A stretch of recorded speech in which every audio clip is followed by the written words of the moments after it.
বর্জ্য transfer station পেরিয়ে মূল সড়কেও ছড়িয়ে ছিটিয়ে আছে ময়লা। পুরো নগর যেন রূপ নিয়েছে ভাগাড়ে। 20 এপ্রিল বগুড়া পৌরসভাকে সিটি কর্পোরেশন ঘোষণা করেন প্রধানমন্ত্রী তারেক রহমান। তবে 150 বছরের পুরনো পৌরসভায় ছিল না বর্জ্য ব্যবস্থাপনা। সিটি কর্তৃপক্ষের তথ্য মতে দীর্ঘদিন ধরে বন্ধ শহরের দুটি ডাম্পিং স্টেশন।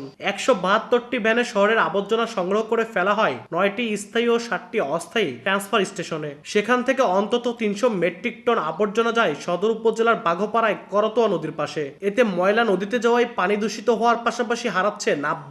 আমাদেরও সমস্যা হয়, যাত্রীদেরও সমস্যা হয়, অনেক গন্ধ দুর্গন্ধ, এদিক দিয়ে যাওয়া যায় না। কতটুকু গাড়ি প্রয়োজন অতটুকু যদি আমাদেরকে ব্যবস্থা করে দেয় আমরা সবসময় পরিষ্কার রাখার চেষ্টা করব। ডাস্টবিনের থেকে ময়লা নিয়ে যাবার পারে না গাড়ির অভাবে, এই কারণে তো ময়লা ফেলানোর জায়গা সময় পাই না। তবে শীঘ্রই বর্জ্য ব্যবস্থাপনা সংকট সমাধানের আশ্বাস সিটি কর্পোরেশনের। পুরাতন যে জনবল, পুরাতন যে আপনার সামগ্রী, যে যন্ত্রপাতি, যে সুযোগ সুবিধা, যে অসুবিধা, সেগুলো নিয়েই কিন্তু আমরা সিটি কর্পোরেশন হিসেবে পথ চলা শুরু করছি। যখন বাজেটটা বড় আকারে পাবো, জনবল থাকবে, আমাদের গাড়ি থাকবে, আমাদের ম্যানেজমেন্ট আরও ভালো হবে, তখন আশা করি এই সমস্যাগুলো দূর হয়ে যাবে। 2026-2027 অর্থ বছরে বগুড়া সিটি কর্পোরেশনের বর্জ্য ব্যবস্থাপনায় প্রস্তাবিত ব্যয় ধরা হয়েছে 6 কোটি টাকা।